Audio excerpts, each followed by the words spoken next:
आमतौर पर ना जब भी हम उत्तर प्रदेश की बात करते हैं तो दिमाग में सबसे पहली छवि क्या बनती है? हाँ, वही लहलहाते खेत, गन्ने से भरी गाड़ियाँ। बिल्कुल, मतलब एक ऐसा राज्य जो मुख्य रूप से कृषि पर निर्भर है, खेती बाड़ी ही जिसकी पहचान है।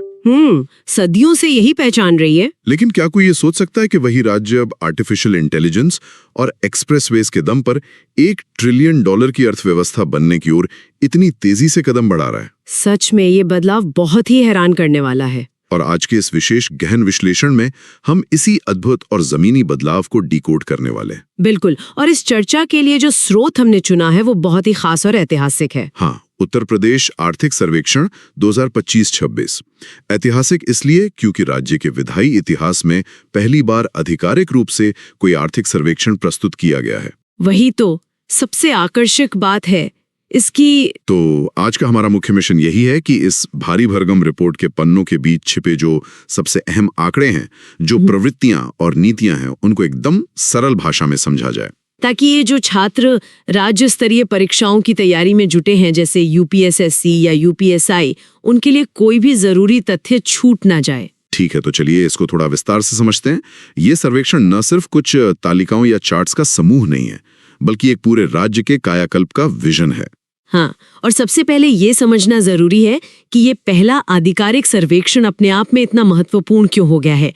जब भी किसी सरकार द्वारा पहली बार ऐसा कोई बड़ा दस्तावेज पेश किया जाता है ना, तो वो राज्य की अर्थव्यवस्था को देखने का एक एकदम नया और प्रामाणिक नजरिया देता है। मतलब एक ऑफिशियल रोड मैप मिल गया है सबको। बिल्कुल, और इस पूरे सर्वेक्षण की जो सबसे मुख्य धुरी है वो है विजन 2047, और इसके साथ ही राज्य का निवेश आधारित विकास मॉडल, जिसे हम इन्वेस्टमेंट लेड ग्रोथ मॉडल भी कहते हैं। हाँ, मैंने रिपोर्ट में देखा कि राज्य ने अपने लिए $1 ट्रिलियन की अर्थव्यवस्था बनने का संकल्प लिया है।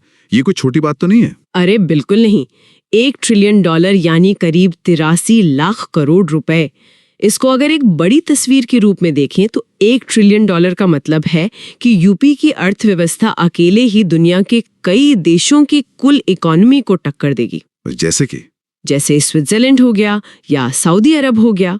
बाप रे, स्विट्जरलैंड या सऊदी अरब की अर्थव्यवस्था के बराबर एक अकेले राज्य का पहुंचना, ये तुलना वाकई इस लक्ष्य की विशालता को साफ कर देती है। वही ना, और ये दस्तावेज उसी लक्ष्य तक पहुंचने का एक डाटा संचालित रोड मैप है, जो ये स्पष्ट कर रहा है कि ये सब केवल सरकारी खर्च से नहीं होगा। तो फिर कैसे होगा? बाहर से आने वाले निजी निवेश के जरिए। प्राइवेट इन्वेस्टमेंट बहुत जरूरी है इसके लिए। ठीक है, अब इस रिपोर्ट में इस लक्ष्य तक पहुंचने के लिए जो मौजूदा स्थिति बताई गई है, उसके आंकड़े भी काफी दिलचस्प हैं। आर्थिक वर्ष 2024-25 के लिए जो सकल राज्य घरेलू उत्पाद है, जिसे हम जीएसडीपी कहते हैं, वो 23.25 लाख करोड़ रुपए बताया गया है। हाँ, और आने वाले साल यानी 2025-26 के लिए इस जीएसडीपी का लक्ष्य बढ़ाकर 36 लाख करोड़ रुपए रखा गया है। 36 लाख करोड़। लेकिन अगर हम अर्थशास्त्र की इन भारी शब्दावलियों से बाहर निकलकर सोचें, तो आम आदमी के लिए इसका आखिर क्या मतलब है? तो इसका सीधा सा मतलब है कि राज्य की भौगोलिक सीमा के भीतर एक साल में जो भी सामान बन रहा है या जो भी सेवाएं दी जा रही हैं, उन सब की कुल कीमत। मतलब जो भी गुड्स और सर्विसेज प्रोड्यूस हो रही हैं। बिल्कुल। अब जब ये कीमत 30 लाख करोड़ से बढ़कर 36 लाख करोड़ होने जा रही है, तो इसका सीधा असर आम आदमी की जेब पर पड़ता है। यहीं पर प्रति व्यक्ति आय यानी पर कैपिटा इनकम का आंकड़ा तस्वीर को और साफ कर देता है। हाँ, पर कैपिटा इनकम वो कितनी बढ़ रही है? सर्वेक्षण के अनुसार इसको 1,09,844 रुपए से बढ़ाकर 2025-26 में 1,20,000 रुपए करने का लक्ष्य रखा गया है। अच्छा, यानी राज्य का औसत नागरिक अब पहले से ज्यादा कमा रहा है। और अगर हम इसको एक बड़ी तस्वीर से जोड़ें, तो 2016-17 से लेकर आज तक राज्य की जो विकास दर रही है, जिसे CAGR या कंपाउंड एनुअल ग्रोथ रेट कहते हैं, वो 10.8% रही है। 10.8% की ये निरंतर गति वाकई काफी प्रभावशाली है। वैसे मैंने रिपोर्ट में एक और तथ्य देखा था कि भारत की कुल जीडीपी में यूपी का योगदान अब बढ़कर 9.1% हो गया है। हाँ, ये एक बहुत बड़ा आंकड़ा है परीक्षा के नजरिए से भी। इसका मतलब है कि पूरे देश की अर्थव्यवस्था के विकास में ये राज्य अब दूसरा सबसे बड़ा इंजन बन गया है। वही तो। और जब अर्थव्यवस्था इतनी बड़ी हो रही है तो दिमाग में ये सवाल आना लाजमी है कि आखिर ये सारा पैसा आ कहां से रहा है। इसके लिए हमें अर्थव्यवस्था की क्षेत्रीय संरचना यानी सेक्टोरल स्ट्रक्चर को देखना होगा, जिसमें इस 36 लाख करोड़ के लक्ष्य को 3 मुख्य हिस्सों में बांटा गया है। बिल्कुल सही, जिसमें सबसे बड़ा हिस्सा है तृतीय क्षेत्र यानी सेवा क्षेत्र का, जो कुल अर्थव्यवस्था का 47% है। 47%? हाँ। आधी अर्थव्यवस्था तो लगभग वहीं से आ रही है। हाँ, और ये आंकड़ा राज्य की बदलती हुई प्रकृति को दर्शाता है। इस सेवा क्षेत्र में मुख्य रूप से डिजिटल इकोनॉमी, आईटी सेक्टर, पर्यटन, बैंकिंग और परिवहन शामिल है। पर्यटन का तो पिछले कुछ सालों में बहुत बड़ा उछाल आया है राज्य में। बिल्कुल, विशेषकर धार्मिक और सांस्कृतिक पर्यटन में।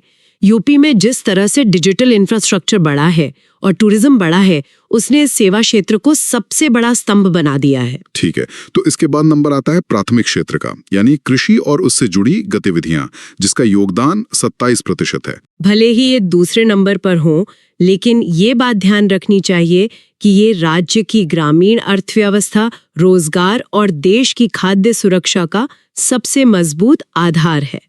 और अंत में है द्वितीय क्षेत्र यानी उद्योग या मैन्युफैक्चरिंग, जिसका योगदान 26% है। अब यहाँ ना एक बहुत ही दिलचस्प बात सामने आती है। वो क्या? ये जो 26% का उद्योग क्षेत्र है, इसके भीतर विनिर्माण यानी मैन्युफैक्चरिंग को लेकर रिपोर्ट में एक बहुत ही चौंकाने वाला आंकड़ा दिया गया है।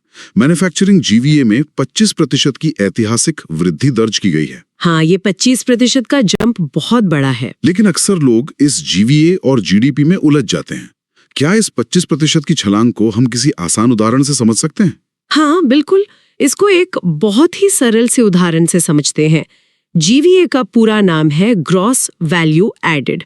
अब मान लीजिए एक किसान ने अपने खेत में 10 रुपए का टमाटर उगाया। ठीक है। अब अगर वो उस टमाटर को वैसे ही मंडी में बेच दे तो अर्थव्यवस्था में केवल 10 रुपए जुड़े। हाँ, वो प्राथमिक क्षेत्र का योगदान हो गया। लेकिन अगर कोई कारखाना उस टमाटर को खरीद कर उसकी 50 रुपए की केचप की बोतल बना दे तो उस कारखाने ने जो 40 रुपए की अतिरिक्त कीमत जोड़ी, उसे हम वैल्यू एडिशन या जीवीए कहते हैं। अच्छा, तो जब हम कहते हैं कि मैन्युफैक्चरिंग जीवीए में 25% की वृद्धि हुई है, तो इसका मतलब है कि यूपी अब सिर्फ कच्चा माल या कृषि उत्पाद नहीं बेच रहा है। बिल्कुल सही पकड़ा आपने। अब यहाँ कारखाने लग रहे हैं जो उन कच्चे मालों से कीमती उत्पाद बना रहे हैं।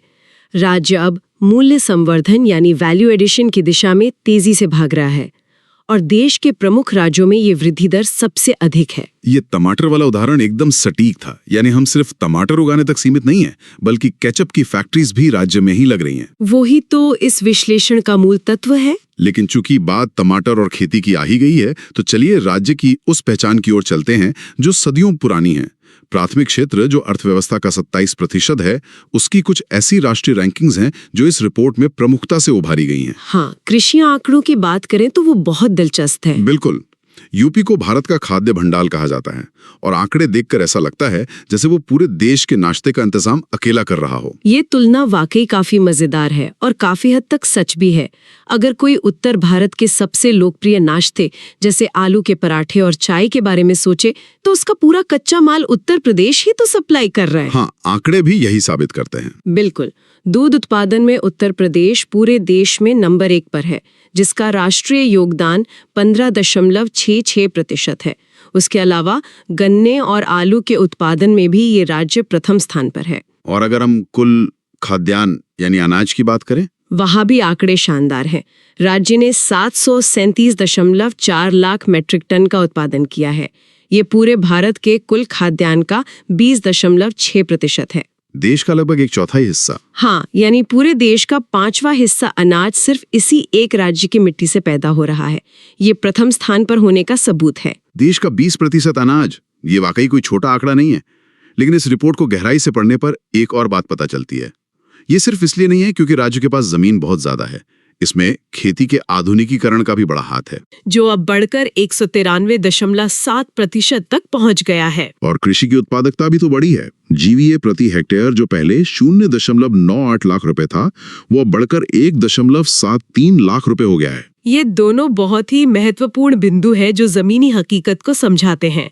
फसल गहनता के 193% होने का मतलब पता है क्या है? क्या?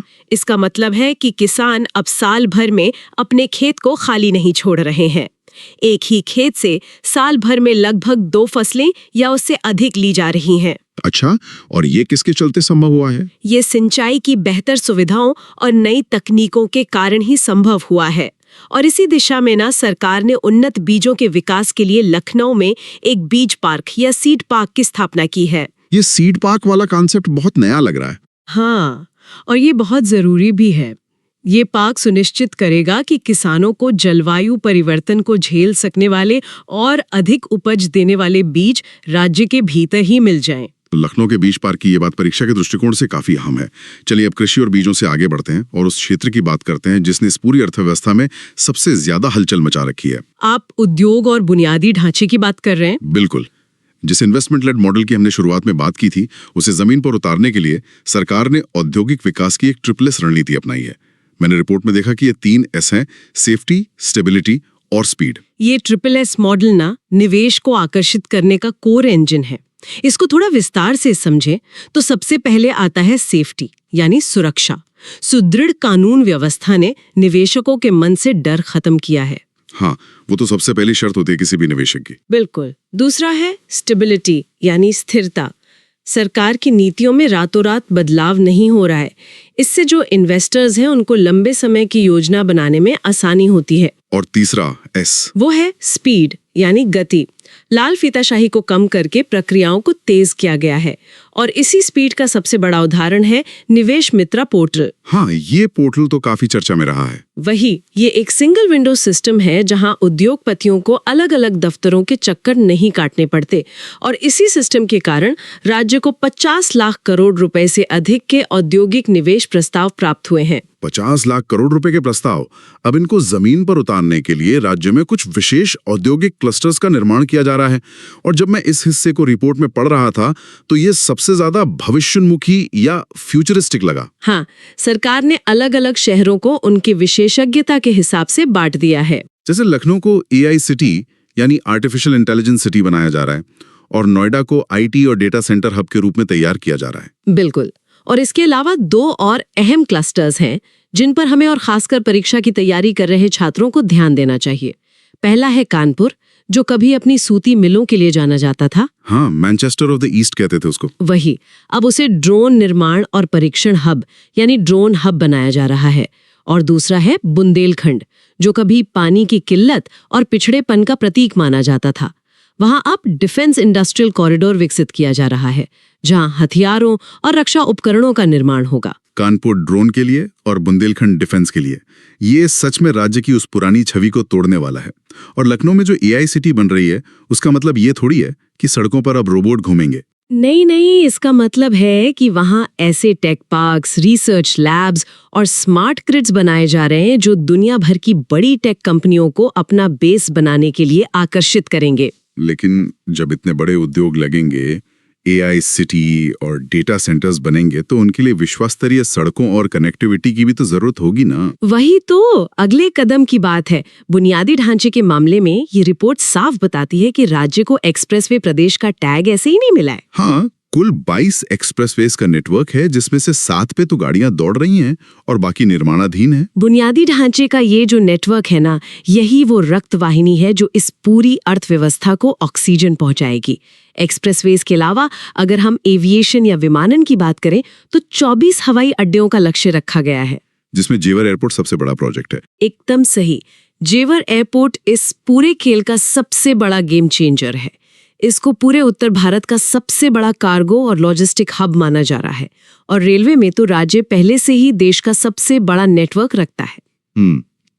और एक चीज और थी रिपोर्ट में, बढ़ते शहरीकरण को संभालने के लिए 100 नई टाउनशिप विकसित करने की योजना। हाँ, लेकिन इन सब में एक योजना जो सबसे ज्यादा ध्यान खींचती है वो है SCR यानी स्टेट कैपिटल रीजन। ये SCR का जो कॉन्सेप्ट है, ये बिल्कुल दिल्ली के एनसीआर यानी नेशनल कैपिटल रीजन की तर्ज पर है ना? बिल्कुल वही मॉडल है।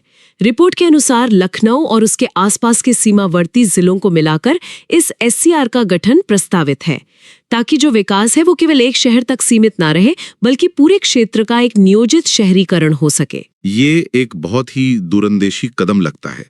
इसके अलावा राज्य के जो पारंपरिक सूक्ष्म, लघु और मध्यम उद्यम हैं, जिन्हें हम एमएसएमई कहते हैं, उनके विकास के लिए भी सरदार वल्लभ भाई पटेल रोजगार एवं औद्योगिक क्षेत्र योजना शुरू की गई है, जिसके लिए 575 करोड़ रुपए का भारी भरकम बजट रखा गया है। एमएसएमई सेक्टर का सपोर्ट होना तो बहुत जरूरी है आर्थिक विकास के लिए। ठीक है, तो अब सवाल आता है कि आखिर इस सबका आम जनता के लिए क्या मतलब है? जब हम $1 ट्रिलियन इकोनॉमी, 22 एक्सप्रेसवेज, जूअर एयरपोर्ट और 50 लाख करोड़ के निवेश की बात करते हैं, तो ये सारा पैसा राज्य के सामाजिक विकास और राजकोषीय स्वास्थ्य यानी फिजिकल हेल्थ से कैसे जुड़ता है? ये समझना सबसे जरूरी है, क्योंकि आर्थिक सर्वेक्षण में बताया गया है कि 2025-26 के लिए राज्य का कुल बजट 8.33 लाख करोड़ रुपए का है, और इसमें एक शब्द का बहुत ज्यादा प्रयोग हुआ है, पूंजीगत व्यय या कैपेक्स, जिसके लिए 1.77 लाख करोड़ रुपए रखे गए हैं। अब इस कैपेक्स को समझना बहुत आसान है। मान लीजिए आपके पास कुछ पैसा है। अगर आप उस पैसे से सिर्फ अपने घर का किराया और बिजली का बिल भर रहे हैं, तो वो राजस्व व्यय है, यानी पैसा खर्च हो गया और वापस आपको कुछ ठोस नहीं मिला। ठीक है। लेकिन अगर आप उस पैसे से एक नया घर खरीद लेते हैं जो भविष्य में आपको किराया देगा या जिसकी कीमत बढ़ेगी, तो वो कैपेक्स या पूंजीगत व्यय है। ओह अच्छा, यानी long term investment. Long term investment की सैलरी बांटने में नहीं उड़ा रही है, बल्कि इससे नए स्कूल, अस्पताल, सड़कें और पुल बनाए जा रहे हैं जो भविष्य की पीढ़ियों के काम आएंगे और इकोनॉमी को आगे बढ़ाएंगे। ये घर खरीदने वाला उदाहरण राजकोषीय प्रबंधन को वाकई बहुत स्पष्ट कर देता है। वैसे रिपोर्ट में राजकोषीय संतुलन या फिस्कल बैलेंस पर भी काफी जोर दिया गया है। बताया गया है कि राजकोषीय घाटा या फिस्कल डेफिसिट राज्य के जीएसडीपी का 3% है। और पता है, राजकोषीय घाटे के 3% की सीमा के भीतर रहना एक बहुत ही स्वस्थ वित्तीय प्रबंधन का संकेत माना जाता है। इसको भी एक घरेलू बजट की तरह सोचें। अगर कोई परिवार 100 रुपए कमा रहा है और विकास कार्यों के लिए 103 रुपए खर्च कर रहा है, तो वो 3 रुपए का घाटा एक तरह से नियंत्रण में है। बिल्कुल। इसका मतलब है कि सरकार विकास के लिए लोन तो ले रही है, लेकिन इतनी जिम्मेदारी से कि राज्य कहीं दिवालिया ना हो जाए। ये एक अच्छा बैलेंस है। और पिछले दिनों मैंने एक और आंकड़ा देखा था। 16वें वित्त आयोग के तहत केंद्रीय करों में यूपी की हिस्सेदारी 17.62% निर्धारित की गई है। ये भी तो राज्य के राजस्व का एक बहुत मजबूत और भरोसेमंद स्रोत है ना? एकदम सही। और इस अनुशासित वित्तीय प्रबंधन का ही नतीजा है कि सरकार के पास सामाजिक कल्याण की योजनाओं पर खर्च करने के लिए पर्याप्त धन उपलब्ध है। हाँ, रिपोर्ट में सामाजिक क्षेत्र पर जो आवंटन दिखाया गया है वो काफी व्यापक है। ऊर्जा क्षेत्र में ही देख लीजिए, किसानों और आम उपभोक्ताओं को 21,500 करोड़ रुपए की भारी बिजली सब्सिडी दी जा रही है। क्योंकि देखिए, सामाजिक कल्याण के बिना कोई भी आर्थिक विकास अधूरा ही होता है। इसके अलावा महिला सशक्तिकरण को जमीनी स्तर पर लागू करने के लिए निराश्रित महिला पेंशन के तहत 3,500 करोड़ रुपए का प्रावधान किया गया है। और जो ग्रामीण और वृद्ध आबादी है उसके लिए उनकी सामाजिक सुरक्षा सुनिश्चित करने के लिए वृद्धावस्था और किसान पेंशन में 8,950 करोड़ रुपए आवंटित किए गए हैं। और इन योजनाओं की सबसे बड़ी खासियत ये है कि इनमें डायरेक्ट बेनिफिट ट्रांसफर यानी डीबीटी का भरपूर उपयोग हो रहा है, ताकि पैसा बिना किसी बिचौलिए के सीधे लाभार्थी के बैंक खाते में पहुंचे। बिल्कुल वही लक्ष्य है। वैसे ये भी कहा जाता है कि किसी भी अर्थव्यवस्था की असली नींव उसके स्वस्थ और शिक्षित नागरिक होते हैं, और स्वास्थ्य के मोर्चे पर 2025-26 के लिए 46,728 करोड़ रुपए का भारी बजट रखा गया है। इसमें एक आंकड़ा जो सबसे ज्यादा ध्यान खींचता है वो है संस्थागत प्रसव या इंस्टीट्यूशनल डिलीवरी का रिकॉर्ड 96.12% तक पहुंचना। ये 96.12% का आंकड़ा कोई मामूली बात नहीं है। ये एक बहुत बड़ी सामाजिक जीत है। वो कैसे? इसका मतलब है कि अब राज्य में 100 में से 96 बच्चों का जन्म सुरक्षित रूप से अस्पतालों या स्वास्थ्य केंद्रों में हो रहा है, न कि घरों में असुरक्षित तरीके से। इससे तो मात्रा और शिशु मृत्यु दर में काफी कमी आई होगी। बहुत ज्यादा। इसने एक क्रांतिकारी भूमिका निभाई है। और जहां तक शिक्षा की बात है, समग्र शिक्षा अभियान के लिए 7,738 करोड़ रुपए आवंटित किए गए हैं। ये अभियान बच्चों को आगे के उस टेक भविष्य के लिए तैयार कर रहा है जिसकी हमने बात की थी। बिल्कुल। ये सिर्फ साक्षरता नहीं बढ़ा रहा, बल्कि बच्चों को उन भविष्य के एआई और ड्रोन हब के लिए तैयार करने की नींव रख रहा है।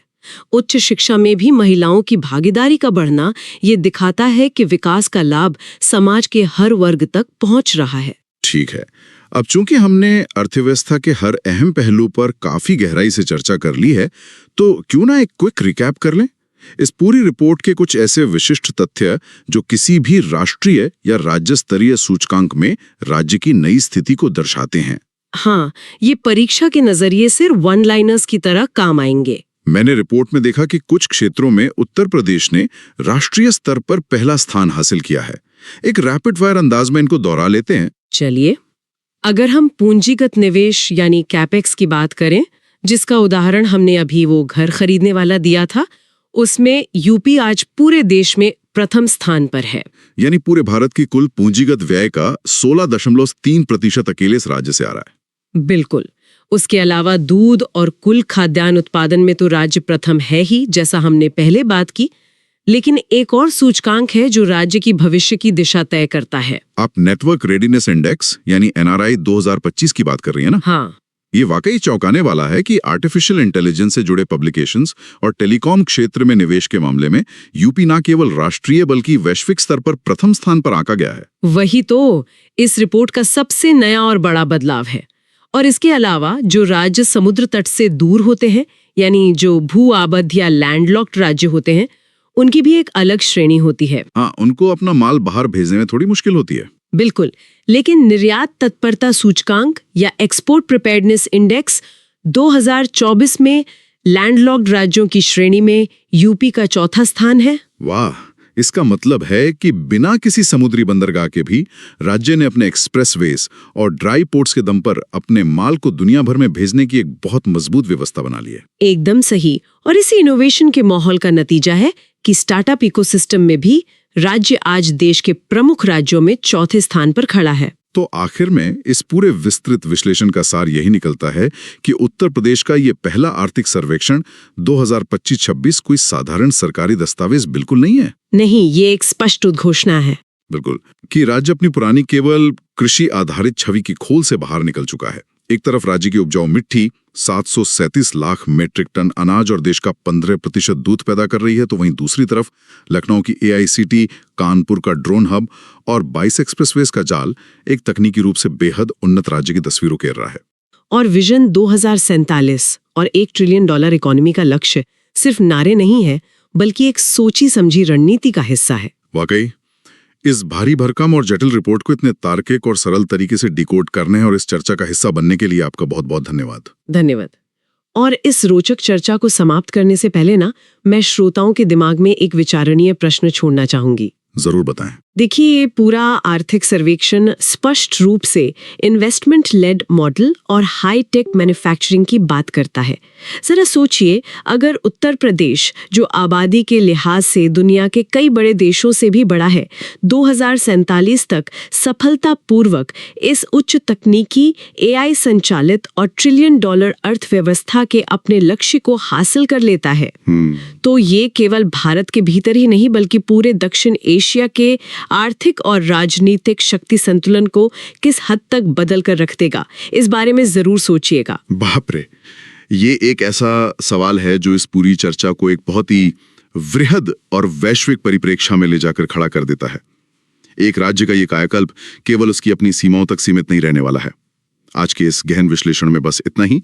नई जानकारियों और नए तथ्यों के साथ अपनी समझ को ऐसे ही गहरा करते रहिए। धन्यवाद।